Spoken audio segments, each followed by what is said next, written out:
سر آپ کا تعلق کراچی سے ہے اور ایسا نہیں ہو سکتا کہ آپ سے کراچی کے اوپر سوال نہ کیا جائے. آپ نے وہاں سے پروونشل اسمبلی کے الیکشنز لڑے, پھر نیشنل اسمبلی آپ نے جیتے.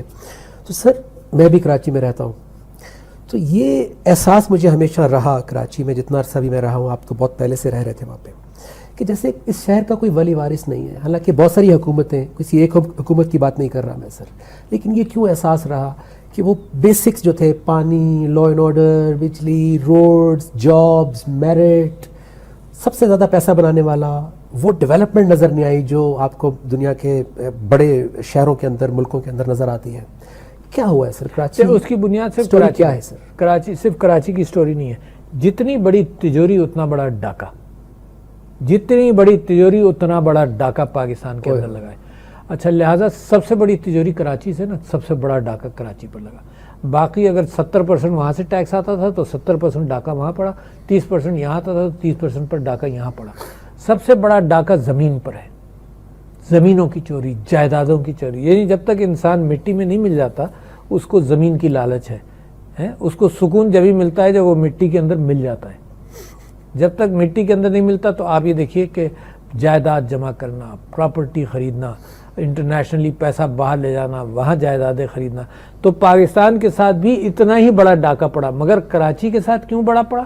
کیونکہ کراچی ریسورسز کے اعتبار سے بہت بڑا کوانٹم آف ٹیکسیشن کراچی سے آتا ہے. سب سے بڑا ڈاکہ وہاں پڑا. زمینوں کا ڈاکہ کراچی میں ہی سب سے بڑا پڑا چوری کے اعتبار سے. یعنی آپ کو تعجب ہوگا کہ جناب وہ کریک کلب ہے ایک ڈیفنس میں کراچی میں, اس کے ساتھ وہ کریک ہے, اس کے پانی کے نیچے کی زمین ایک منسٹر نے اپنے نام کرائی کہ مائننگ کریں گے, اور اپنی منسٹری کے دوران اس نے اپنے بیوی کو دی اور اس کو ریزیڈینشل پراپرٹی ڈکلیئر کر دے, پانی کے اندر کی زمین. اور زمین کی اتنی بھوک ہے کہ کورٹ کے اندر جو گئے ہوئے ادارے نا, وہ یہ نہیں کہنے گئے کہ یہ پانی کے اندر کی زمین کیسے یہ کمرشلائز ہو گئی, بلکہ وہ کہہ رہے ہیں کہ جی یہ پورٹ قاسم, وہ کراچی پورٹ کہتا ہے یہ میری ہے, سندھ گورنمنٹ کہتی ہے میری ہے, ڈیفنس والے کہتے ہیں میری ہے, اور فیڈرل گورنمنٹ کہتی ہے میری. کوئی یہ نہیں کہتا کہ یار یہ کیسے کیا تم نے. یہ 1990 کے واقعات ہیں. تو کراچی کے ساتھ پھر یہی ظلم ہوا. میں تو الیکشن جب لڑنے گیا تھا تو میں نے سارے پروپوزل دیے تھے, سیویج کا, پانی جناب 450-500 ملین گیلن سمندر میں ڈال رہے ہیں, صاف پانی نہیں مل رہا, کوڑا کرکٹ نہیں ہٹ رہا, ٹرانسپورٹ کا نظام خراب ہے. البتہ یہ گرین لائن جو ہے, اس میں اب میں کراچی جاؤں گا تو ضرور اس پر ٹریول کروں گا.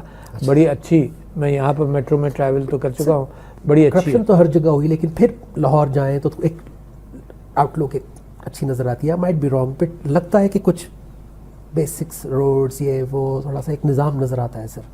بٹ وہ کچھ وہاں پہ جو لا لیسنس نظر آئی, چلیے کرپشن تو ہر جگہ ہوتی سر, لیکن ایک لا لیسنس تو ختم ہوتی. ہاں, اور لا لیسنس تو ہم نے کراچی والوں نے ایک بیسک تو ادھر ادھر ووٹ دے کر بھی لا لیسنس اپنی بھی کریٹ کی تھی. میں تو بھگت چکا ہوں نا, میرے گھر پہ تو فائرنگ ہو چکی ہے, میں تو بہت بڑی دھمکیوں سے گزر چکا ہوں, بڑے سخت زمانے سے گزر چکا ہوں. تو کراچی نے اپنے ووٹس پر اپنے اوپر امپوز کی تھی لا لیسنس. مگر یہ کہ اللہ کا فضل ہے کہ بڑی جلدی کراچی کو احساس ہو گیا, اس سے نکل آئے. جلدی تو نہیں ہوا, وہ مافیا جو تھا وہ بھی گہرا تھا.